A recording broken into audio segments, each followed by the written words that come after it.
You're listening to Living Full Out with Nancy Solari. As a successful motivational speaker and trusted life coach, Nancy knows how you can live the life you want regardless of the challenges you face. Although she's legally blind, Nancy's mission is to inspire others to overcome obstacles and live life full out. Call in at 800-333-0001 to ask Nancy for advice on topics such as relationships, finances, business, health, and more. Just call 800-333-0001. Once again, that's 800-333-0001. And now, here's Nancy. Welcome to the Living Full Out Show. I am Nancy Solari. Very excited to be here with you today. We are going to be talking about helping each other. Now, that's a really important concept because we're in this world together. We want to advance and evolve together. We don't want to be on top of the hill and be achieving all our greatness and turn around and there's no one beside us. We want to do it together. So how do we help each other? That is going to be the focus of today's show. We're also going to be taking your callers. Again, that number is 800-333-0001, 800-333-0001. Also, in our next segment, we're going to be joined by Joe Dittmar. He was in the South Tower back in 2001, when the terrorist attack occurred in New York City. And it's really, really important story that we all take that in because the lessons that he learned, the way that he moved through that morning to survive. It's just an amazing story, so stay tuned for that. Also, if you have any questions about today's show or need resources, feel free to reach out to us at connect@livingfullout.com. Again, connect@livingfullout.com. And also, we want to hear from you. If you have an inspirational story that you feel would motivate or empower our listeners, we'd love you to share that story with us. Again, that is connect@livingfullout.com. You can also listen to today's show and all of our recordings of our episodes by going to livingfullout.com. Click on the radio show tab, click on the Spreaker budget button, and all of the shows will be there for you. So here we are, helping each other. That is the focus of today. So we're actually going to go to the phone lines now and see how we can help one of our callers. Hello, welcome to the Living Full Out Show. Hello, how are you today? I'm great. How are you? How can I help you? Well, I have a question for you. I want to know, how is it I can remain positive when someone that I love and is very dear to me is fighting 2 forms of cancer? I just need to know, how do I stay focused on positivity? And who is that person in your life? It's my wife. It's your wife, okay. And you know that your wife loves you and vice versa, right? That's correct. Mm-hmm. So when we are dealing with cancer, and I'm legally blind, so it's not the same as cancer, but it's still feeling as though you're flying with a little bit of a broken wing from time to time when it's a hard day. The best thing you can do is love her and support her, and always remind her of the woman who she is that you love. You know, don't make her feel as though she's, the patient with cancer, that, every day should not be this dark cloud. She would love to be romanced. She would love to be as if cancer doesn't exist at some cases. Okay? Also, you want to build her, up, right? She's getting through it and she's going to survive. So let's look forward into the future when she survives this, when she goes into remission. Let's be excited for that day and talk about the things that you're going to do when she's energetically ready. Where do you want to go? What trip do you want to go on? Because when people in life have something to shoot for, it keeps them moving forward more positively. Does that make sense? Yeah, that makes sense. I've been trying to do that as much as possible. Plan for the future. Yeah, and when you do that, what is her reaction? Very upbeat. She gets upbeat. Okay. Talks about what we're going to do, where we're going to go. Good.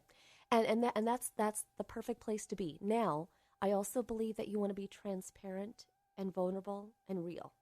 So when she's having a hard day, so that she feels that she doesn't have to be upbeat for you, when you can tell that she's having a hard day, just grab her by the hands and say, if today's one of those days that you're sad, angry, or frustrated, you don't have to be positive for me. Let me in. Because sometimes when we feel like we have to be over the moon, excited and positive to not be a burden to other people, that's a burden on her. Does that make sense? Yes, it does. Yeah. And I can that's good advice. I can tell you're a loving husband. So just go right now, wrap your arms around her from behind, and say, "I'm right behind you every step of the way." Will do. Okay. That's, once again, excellent advice. Thank you. You got it. Have a wonderful day. Thank you for calling in. Thank you for taking the time. Absolutely. All right. You know, helping each other is just one of those things. And what a dear conversation we just had in wanting to help his wife get through cancer. In this day and age, I mean, I've had so many relatives with cancer that, you know, it's very known to me. And I feel for him. I'll be thinking of him and sending positive wishes his way today and for the next coming weeks, months, and years. We're going to actually go back to the calls now and say hello to one of our callers. Hello, welcome to the show. Hi, Hi, thank Nancy. you. How are you? I'm good. Thank you for calling. What can we help you with today? You know, I wanted to call because I'm in a very interesting position. Just to give you a little bit of background, I've been a career professional all my life, but about 10 years ago, started staying home with my daughters.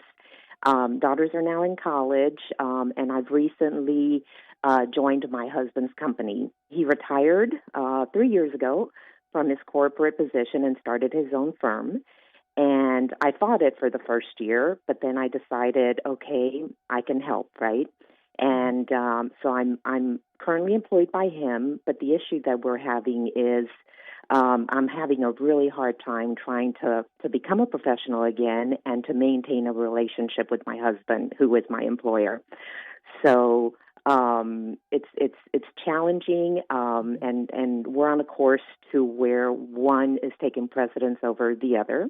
I'm more of an employee to him than a spouse, and really trying to figure out how to have kind of both, but I know that we can't have both, especially with a young firm. So any advice you can maybe provide, greatly looking to figure out how to move forward with what I know is a difficult road. Yeah, you know what? I hear you. I hear you loud and clear. And actually, in my life, I've had relationships with those that I've been in partnerships with as well, both, you know, personally as well as professionally. So I understand that balance. This is when you're going to want to put boundaries together. Talk about it Mm-hmm. together and set kind of the rules for how that goes. For example, in your house, you might want to have a dedicated space. Maybe ideally, if you have an extra room where you can make it an office, that Mm-hmm. is when you talk business and make it a comfortable Yeah. room. Have a couch in there or some chairs and a table and a desk, and that's when you talk business. But when you're in front of the TV, when you're at the dinner table, the temptation will always be to go back to the business. But you have to protect the relationship because the relationship was there first. And the And what do you relationship, do, Nancy? yep. What do you do when the other person is 100% beyond that? I mean, he is so focused on the business. Mm-hmm. I've tried that, Mm-hmm. putting a space, and my home has always been a home where I raised the kids. I always left the job at my office, Mm-hmm. but now it's kind of like I don't have that level of support from him to where, I've asked, let's keep it separate, let's do this. But I've Well, folded because it doesn't take me anywhere. mm-hmm. Well, couple of things. You you have to come to him and it's I statements, okay? Not Mm-hmm. so if you tried the we, let's do this, and that's not Uh-huh. working, then you have to get more vulnerable, more open, Okay. and use I statements. When you talk about business, and that's all we talk about, I feel like as your wife, I don't exist. Uh-huh. When we're in bed watching TV and you're talking Mm-hmm. about business, all I want is to be with you, my husband. And Mm-hmm. a series of I comments. Okay. Okay. Another Mm-hmm. exercise that you could do if he says, I understand, but I can't help it, or, this is just such a busy, hectic time right now. Well, then maybe make an agreement. Okay. Well, if this is a busy time, let's give it a month, 2 months of busy. I can hang in there with Mm-hmm. you. Talk as Mm-hmm. much as you want about business for 2 months. Go crazy. Okay. But then make a Okay. promise. After that 2 months, we're going to implement kind of some new rules. about it. Okay. So there's compromise everywhere. Then you could also do one last thing. Put together on a piece of paper, just pros and cons. So when he does mention work, put it on there. When he does something lovely as your husband, put it on there. Praise and con at the same time. But I know you can work this out, and I really appreciate you calling in for sure. And have a wonderful day today. And I'll be thinking of you and your husband and your business, everything thriving. Okay. Thanks, Nancy. I appreciate it. You're welcome. And everybody will be coming right back with Joe Dittmar, our inspirational guest for today. This is the Living Full Out Show. Stay tuned.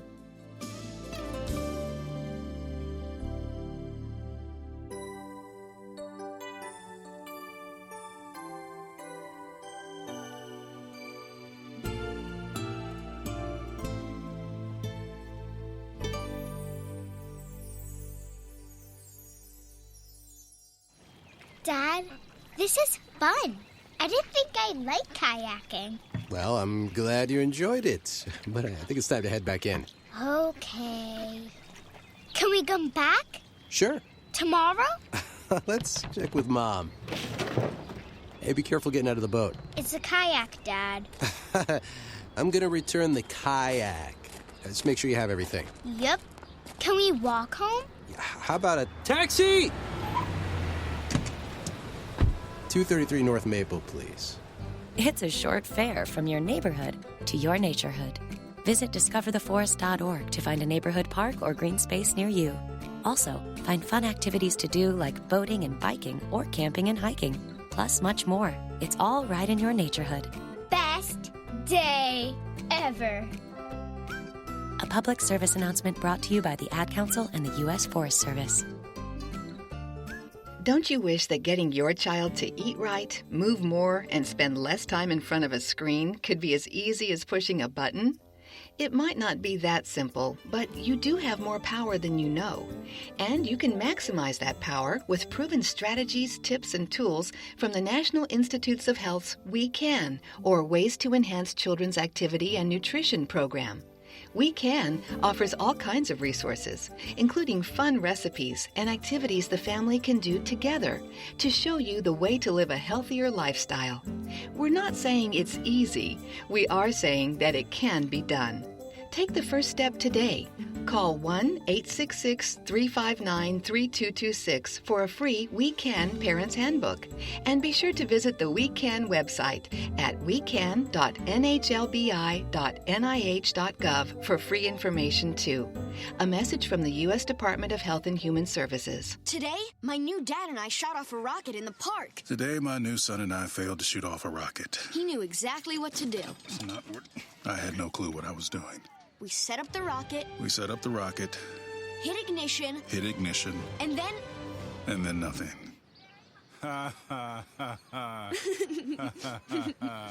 Sometimes I laugh when I'm frustrated. Then out of nowhere, the rocket launched into the air. The rocket did get into the air. I've never seen anything fly so high. And then crashed into a kite. Look out! Look out! And then the pond. I'll never forget that day. I'll never forget that day, even if I tried. You don't have to be perfect to be a perfect parent. Thousands of kids in foster care will take you just as you are. For more information on how you can adopt, visit adoptuskids.org. A public service announcement from the U.S. Department of Health and Human Services, Adopt U.S. Kids, and the Ad Council. When I was little, I didn't talk for a long time. I liked things to always be the same. Anything new or different would scare and upset me. I was very sensitive to lights and sounds. It was almost like I had bigger eyes and ears than everyone else. So I built secret hiding places where nothing could get in. I didn't like looking people in the eye. It made me feel uncomfortable. I'd throw big tantrums over little things like when my socks didn't match. Sometimes I'd do the same things over and over. Until one day, I found out I had autism. My family got me help. Slowly, I learned how to live with it better. You can see signs of autism in children as young as 18 months. Early intervention can make a lifetime of difference. Learn the signs at autismspeaks.org/signs. Brought to you by Autism Speaks and the Ad Council.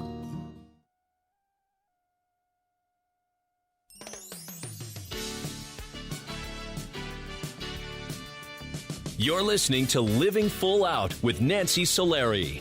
A professional motivational speaker, Nancy can help you overcome obstacles and start living full out. Call in with questions live at 800-333-0001. Once again, that's 800-333-0001. And now, here's Nancy.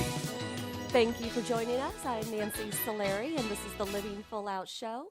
And today we're talking about helping each other. And what a beautiful concept, especially with our next guest. Our inspirational guest for today is Joe Dittmar.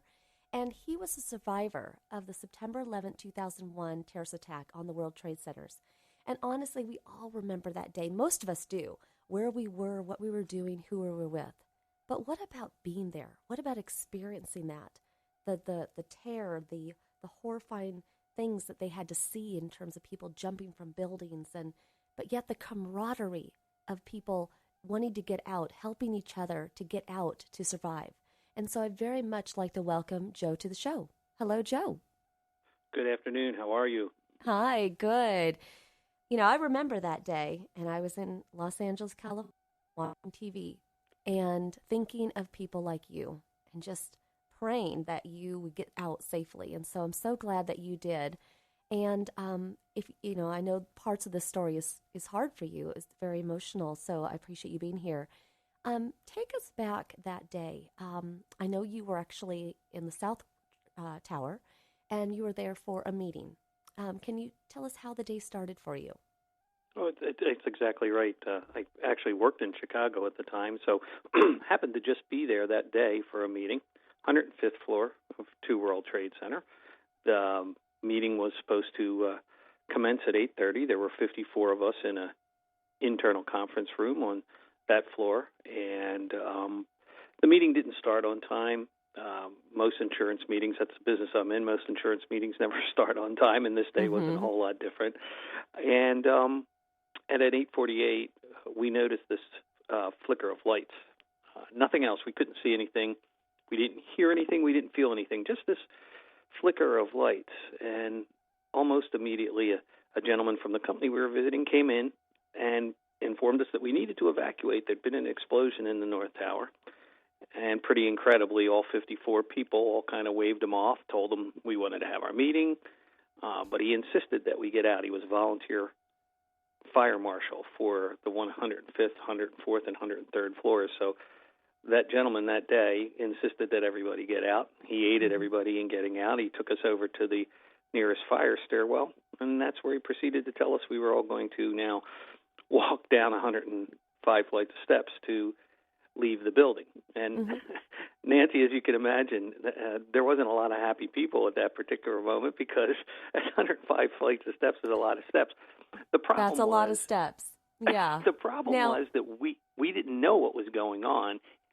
He didn't know what was going on, but all of you that are listening knew exactly what was going on because you were watching it, and we didn't know, and we were right there.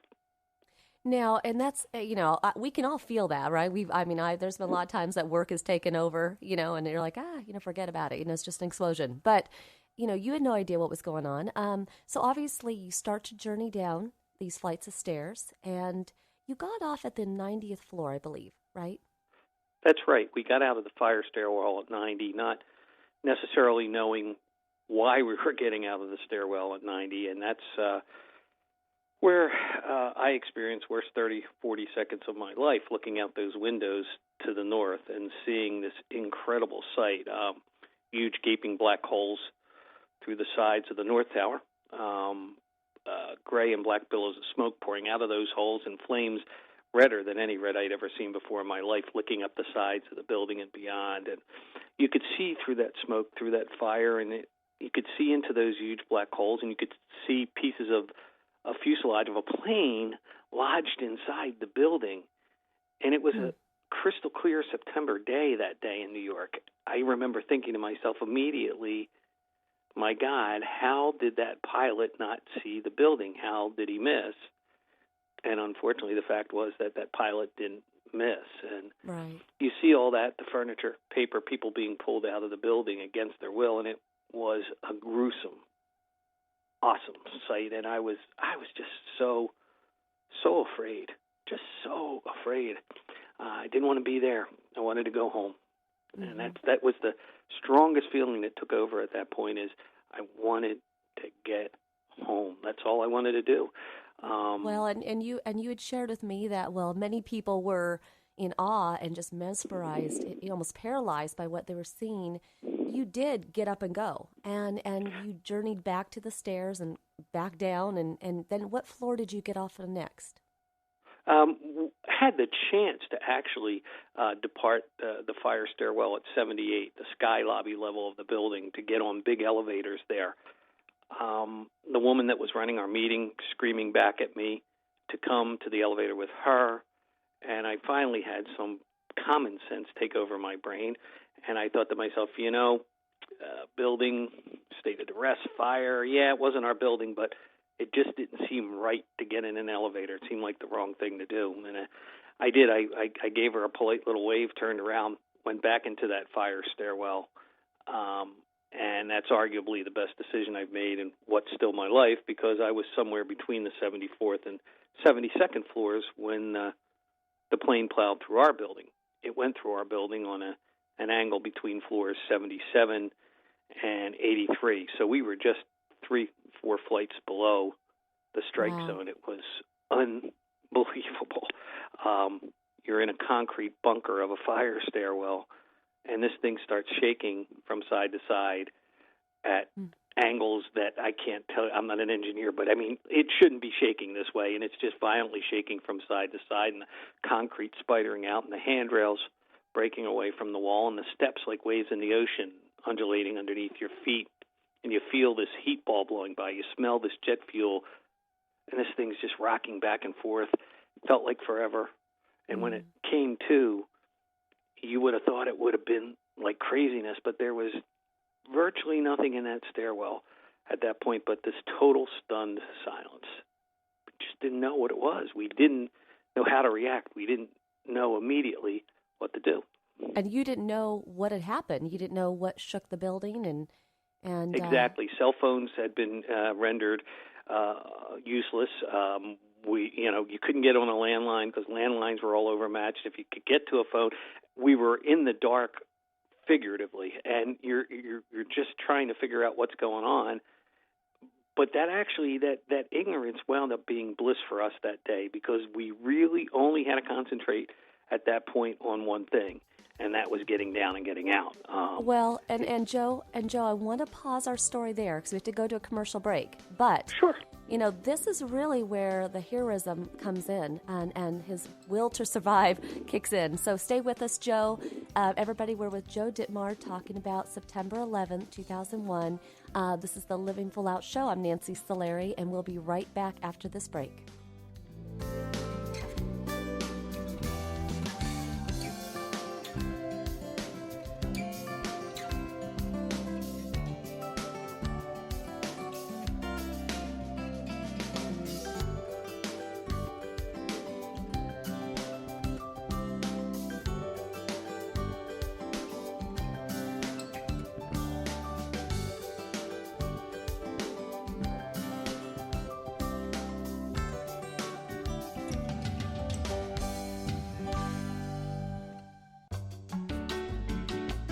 You're listening to Living Full Out with Nancy Solari.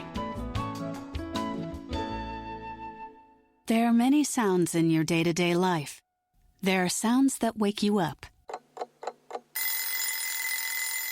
Sounds that make you smile. Sounds that energize you.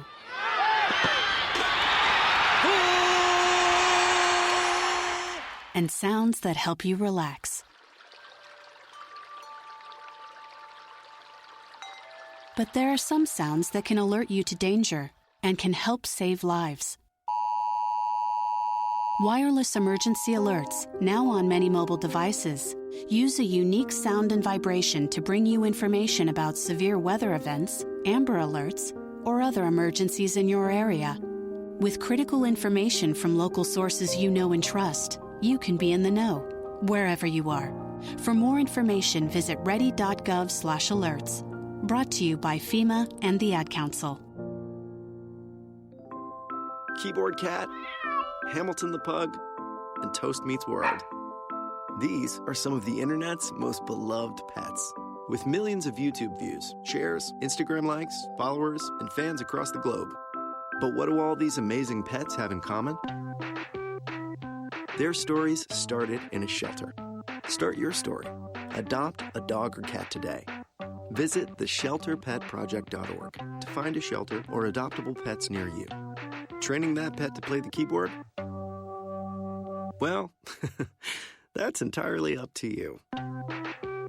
Visit theshelterpetproject.org and hear more about Hamilton the Pug, Toast, and Keyboard Cat's amazing adoption stories.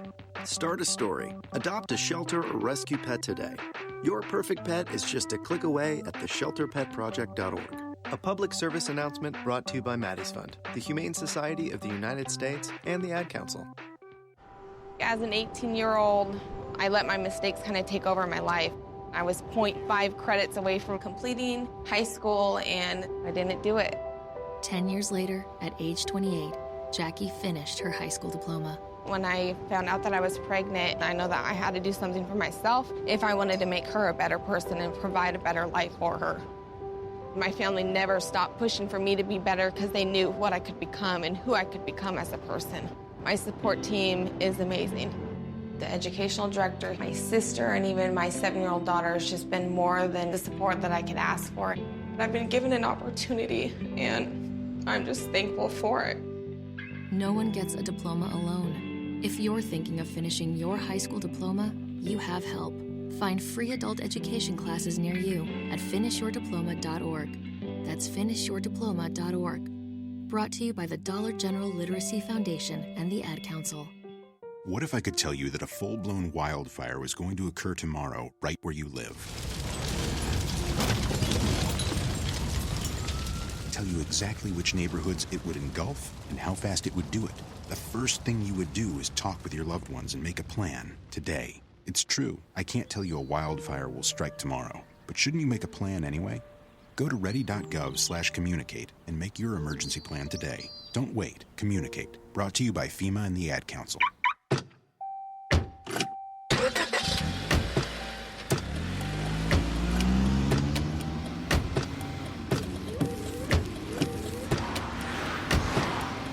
Driving has a rhythm all its own. Don't wreck it with a text.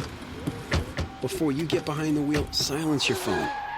Or better yet, designate a texter. For more text-free driving tips, visit stoptextstoprex.org. Brought to you by the Ad Council and the National Highway Traffic Safety Administration.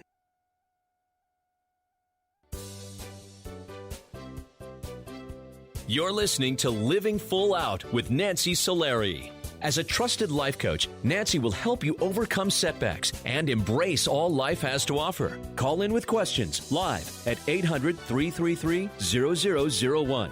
Once again, that's 800-333-0001. And now, here's Nancy. Welcome back to the Living Full Out Show. I'm Nancy Solari, and today we're talking about helping each other.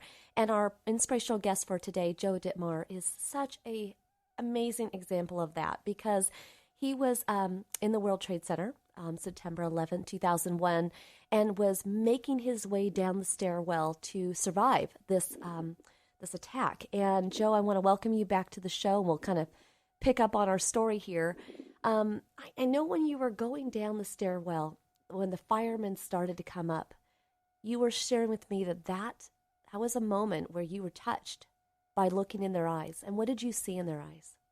What you could see in their eyes was the fact that they understood, they knew, they truly knew what they were getting into. I know that they knew that they were going up those steps to try to save lives that they probably couldn't save, and they knew that they were going up those steps to try to fight a fire that they couldn't beat, and they knew that they were marching up those steps, marching into the true bowels of hell, and they knew that they were never coming back. And I'm always in awe of that, how they could be that brave and that strong, but to fulfill the promise that they had made to protect, to serve, and to save. They were going to do it no matter what, and you knew it just by looking in their eyes. It was just an incredible, incredible moment. one that truly changed the way I feel about life overall. And that outpouring that they were making of caring and concern and of love was just an absolutely incredible thing that day, and the reason why they should always be remembered and never forgotten.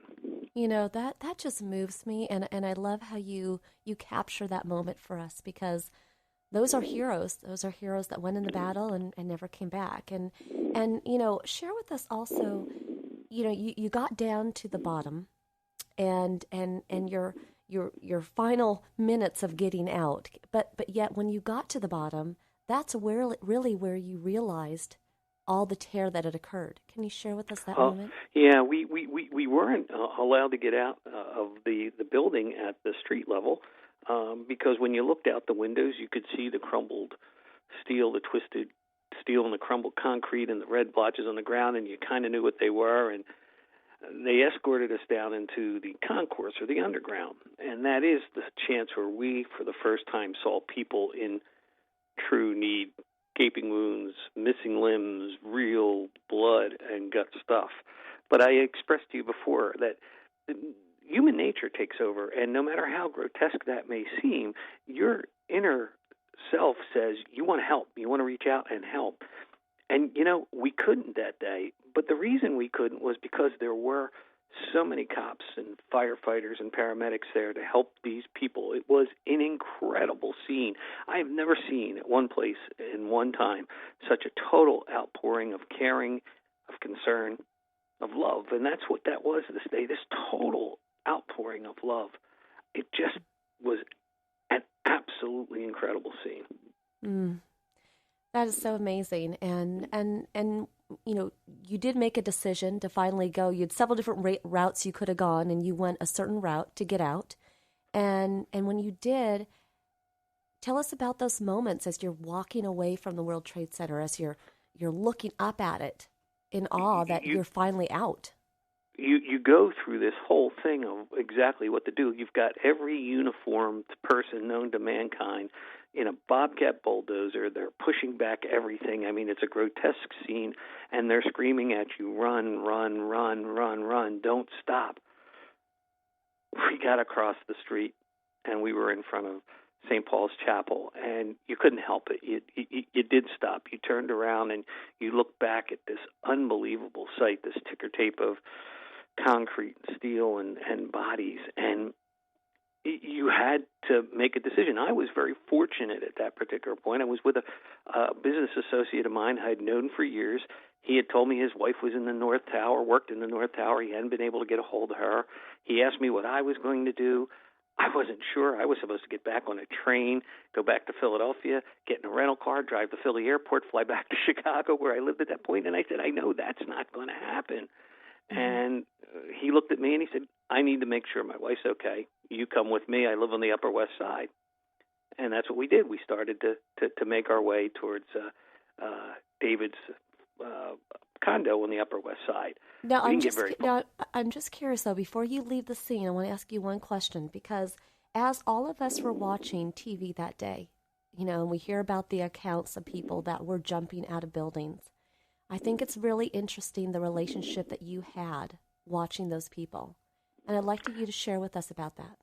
Yeah, as horrific as that is, it would have been wrong not to watch. I'm sorry for getting upset, but it would have been a dishonor to them not to watch. You had to respect the fact that they had to make an unbelievable choice to burn or to jump.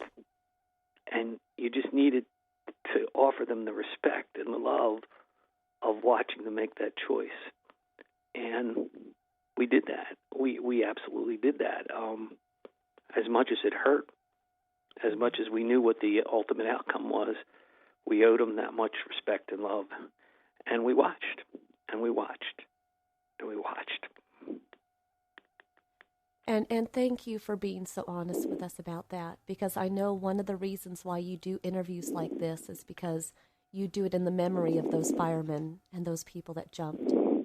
3,000 people lost their lives that day, and more importantly, they lost their voices. And so I hope that maybe I can give them a voice once again so that they can once more be heard and allow their spirits, which were so senselessly dashed that day, to once more rise, reminding all of us that while they may have lost their lives were not lost in vain. Well, and you are doing that, Joe, and that is why, purposefully, you were meant to survive, was to tell the story to all of us. Now, you did get about 8 blocks away when when you started to hear the crumble of the towers. Can you share with us about Absolutely. that? You knew what that sound was, the twisting steel, the crumbling concrete of the South Tower, the building we'd been in just 8 minutes earlier. More incredibly, at that same point in time, you hear hundreds of thousands of people on the streets of New York all screaming the same blood-curdling scream. It was absolutely horrifying, and it's the sound or sets of sounds that I hear first thing in the morning and last thing at night every day. It's just what you hear. We had heard through a blaring radio coming out of a commercial laundry that this was an on-purpose terrorist attack. Our jaws just dropped to the ground. This couldn't happen here. This doesn't happen in New York or in the United States. It just doesn't happen. And it was just that unbelievable feeling that then was followed by that crumbling of the building and screaming of people that was just absolutely incredible. Very haunting. Yeah, I can imagine. And as your journey went on, I mean, this is just, what may have been seconds and minutes felt like, I'm sure, forever. But, as one of the things that did happen that day was that they did open up the subways so people could get around. And you had another decision. Your whole day was full of decisions to make. And you had another decision. Do you stay in New York City? Do I stay with my friend? Or do I go somewhere else? And tell us about that decision. And when we had heard that the subways were reopening, Giuliani had made a comment during the day that he understood that everybody just wanted to get home. And that's what I wanted to do. I just wanted to get home. And when we got on the subway to actually go to David's place, that's where we were headed, we got to Penn Station, which was Amtrak, which was the way I had gotten into New York that day. And he knew I wanted to get out of town. I knew I wanted to get out of town if I could, even if it was just back to Philadelphia, which is where I had started my day that day and where my parents lived. And that's exactly what I did. I got on a train because Amtrak was doing a great job taking people out of New York that day. And I got on the train and took the train to my parents' house, to Philadelphia, and then eventually wound up at my parents' house in Northeast Philadelphia, the house that I grew up in as a kid. It was kind of a poetic moment, I guess you would call it, because there I am, 45 years old. I get to the house, and when I got there, my mom was there waiting for me. And my mom did for me at that moment what she does for me to this day. She helped me, and she loved me. And, boy, that's what I really needed at that point, was my mother's love.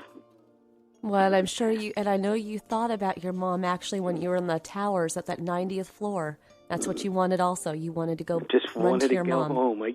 That's right. That I want my mommy feeling, no doubt about it.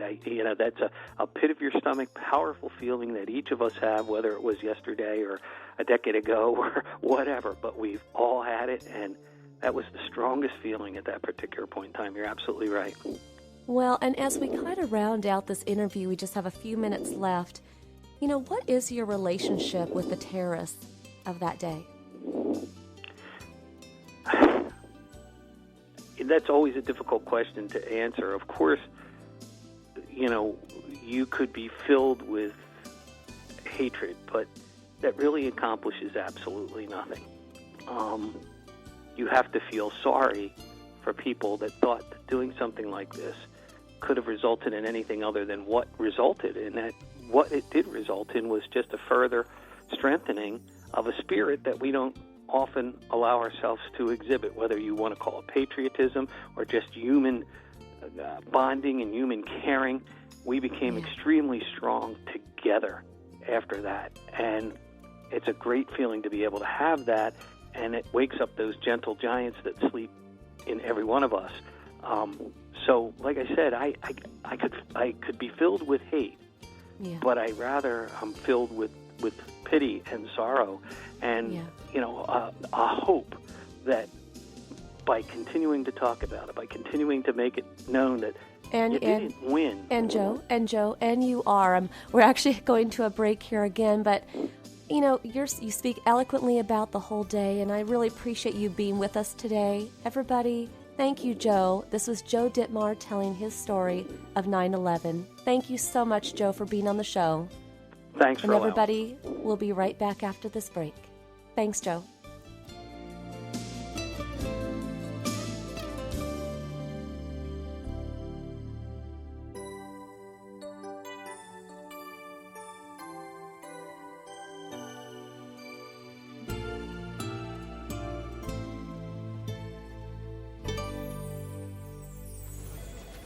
Well, Jason, I've got to tell you, you're pretty much everything this company is looking for in an entry-level candidate. Great. Your resume isn't quite what we're used to, but you've got a fantastic work ethic. Thank you. And I'm impressed by how you carry yourself. So, should we talk about the job? What? The job? Oh, sorry. Yeah, I have no way of recruiting or even meeting you. This interview didn't happen. It may sound ridiculous, and that's because it kind of is. There's a huge pool of talent your company is missing out on. Meet the grads of life. Who are they? Talent worth knowing about. Young adults of unique determination and experience. An ideal fit for your company in an entry-level position, internship, or even mentorship. They might not have every qualification you typically look for, but they're exactly who your company needs. Man, we really could have used him. Don't miss out on a resource many innovative companies have already discovered. Go to gradsoflife.org to learn how to find, cultivate, and train this great pool of untapped talent. Brought to you by the Ad Council and gradsoflife.org. The following message is about Medicaid and CHIP, free or low-cost health coverage for kids and teens. Enrollment is open year-round. Hey, voice lady, give me the mic. Okay. Hey, DJ, let's switch up the music. That's better. So listen up, moms and dads out there. There are these programs called Medicaid and CHIP. They offer free or low-cost health coverage for kids. Things like doctor and dentist visits, prescriptions, and shots are covered. All the stuff that keeps kids like me healthy and in charge. So, as you can tell, a covered kid is a confident kid. And it means confident parents, too. To learn more about affordable health coverage for your family, visit healthcare.gov or call 1-877-KIDS-NOW. That's 1-877-543-7669. Yep, you could do something big for your family today because enrollment is open year-round. This has been a message from the U.S. Department of Health and Human Services. And Sophia. They're gonna jump out of trees. You can't stop them. They'll go down the slide head first. They'll make parachutes out of sheets. They'll balance on things that are impossible to balance on, like the back of a couch or a windowsill or a scooter seat. They'll run with sharp objects. They'll run into walls. They'll climb things that won't hold their weight. They'll put their fingers in places where they could get smashed. They'll drive their tricycles down steep hills. They'll bounce balls off their faces. They'll step on each other. They'll jump on each other. They'll invent whole new ways to put themselves in jeopardy. But one of the most dangerous things kids will do happens while they're sitting perfectly still. Kids who ride in a car without a booster seat are much more likely to suffer serious or fatal injury during a crash than kids in boosters. But amazingly, 80% of all kids who need them aren't in them. After a toddler seat and until they're 4'9", booster kids, and don't let them down. Go to boosterseat.gov to learn more about the importance of boosters. A message from the U.S. Department of Transportation and the Ad Council. Hey, Nick Cannon here. So we all know we've got a lot of talent in America.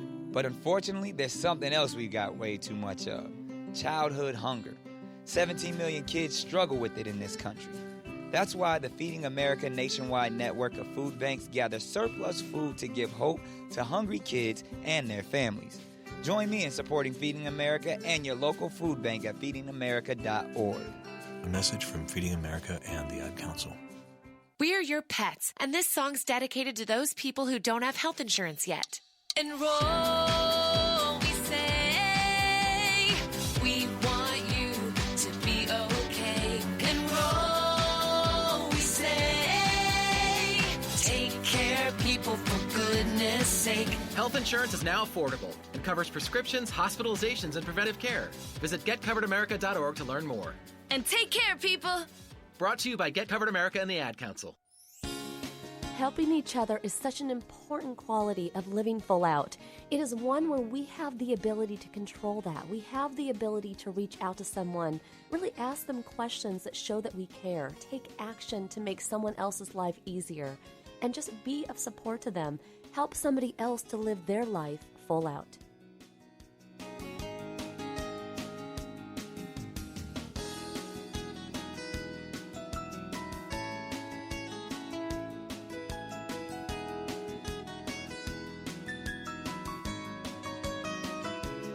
You're listening to Living Full Out with Nancy Solari. As a certified life coach, Nancy can help you to overcome challenges and start living full out. Call in with questions live at 800-333-0001. Once again, that's 800-333-0001. And now, here's Nancy. Welcome back to Living Full Out Show. I'm Nancy Solari, and today we're talking about helping each other. And I can tell you, so many people in my life have helped me over the years. Being legally blind has not been a walk in the park. There's days I feel more confident than others, and other days I just need support. I mean, even the other day, my producer, Rich, I'm going to give him a shout out. I needed some help. I was trying to look at some boxes, and I FaceTimed him on my iPhone, and he helped me find the box with my name on it. Sometimes somebody can help another person just in a simple way like that. I want you to think about, as we round out today's show, how can you help somebody? How can you make their life easier? How can you show them the light, show them what is possible for themselves? That's all about living life full out together. We're going to go back to the phone lines now and talk to one of our callers. Hello, welcome to Living Full Out Show. Hi. Hi, thank you so much for calling in. How can I help you today? So I have a situation at home where my son I'm separated from my son's father, and my son is having a hard time dealing with the fact that his dad is not involved in his life the way he wants to. So he's suffering a lot, and I wanted to know if there's something I can do to help ease the pain or the transition for him, because he's starting to involve very emotional feelings in regards to his dad and me and, the people around him. You know what? My parents got divorced when I was about 10, and we ended up moving to a whole different state than where my dad was. And I think any child in that situation, does long for the attention of their parents. Children oftentimes are people pleasers, even though they might sometimes do outrageous acts to get attention. It really comes down to wanting their parents to notice them, to hear them, to see them, to love them. And he knows he has your love, and that means more to him than he probably even expresses. But he does want his dad's attention. And the more you can do to not talk negatively about his dad, not that you do, but the more that you can show your son that both parents love him, that he was created in this world because of the love that you had shared. Even though you're not together, he was a miracle to the two of you. I think it's so important in divorce situations or separations that the children know that they're loved, that they don't have to pick sides, that they can be with their mom, they can be with their dad, and the other parent thinks of them too. Not that the other parent's off doing things and they're not thinking of them. The other thing you could do is just find other male role models that he can believe in, that he can turn to. A lot of times there's a lot of pressure on you to be the mom, the dad, to be everything to him. And does he have those role models? Yes, he does. Okay. And your son, in terms of his relationship, or I should say your relationship with his dad, how is that? We are cordial. We don't argue. We do talk periodically in regards to my son, but it's not like how it was when we first had separated. Now we're more understanding. You know what you might do? Whether you get together physically together or not to celebrate his birthday or an event, an occasion, just to get on the phone together, and it's not like you're a family, you're back together again, but just so he can hear that both parents are on his side. I think a little more of that would go a long way. I mean, you're already cordial, so that's a good thing. And just finding a way, even if you both don't love it, to be on the phone just for your son, just to both invest in him. That could also take him a long way. But obviously, you're a caring mother, the fact that you're calling in, and, I'll be thinking of you, both of you. And just enjoy the time you have with your son. Let him know you love him. That's all you can do. Don't let everything else become a burden on your shoulders. Just love your son and be there for him. Okay. Okay. Thank you for calling in. Thank you. So many great callers today. Honestly, I'm touched by everyone's desire to help another person, to make somebody else's life easier, to lift a burden. Doesn't matter if it's due to a separation or a divorce or cancer or our inspirational guest, Joe Dittmar, dealing with the tragedy of 9/11. It's all about being there for somebody else, letting somebody else know that you care. And in some cases, you have to be their voice. You have to be their arms, their legs, their eyes when they can't see, when they can't walk. You be that source of strength for them. I want to thank everybody who listened in today to this show. Again, if you want to hear today's show again or any of our past episodes, go to livingfullout.com, click on the radio show tab, and all of our episodes will be there for you. And if you want to reach out to us, go to connect@livingfullout.com, send us an email. We'd love to hear from you and know how today's show touched you or how it inspired you to take action in your life. I want to thank our entire Living Full Out team. We have Mindy and Sam and Rich here in the studio. And each week we're here to inspire and bring you just those needed moments of joy so that you can feel free to live your life full out. Thank you, everybody, for listening today. Here's to you living your life full out. See you next week.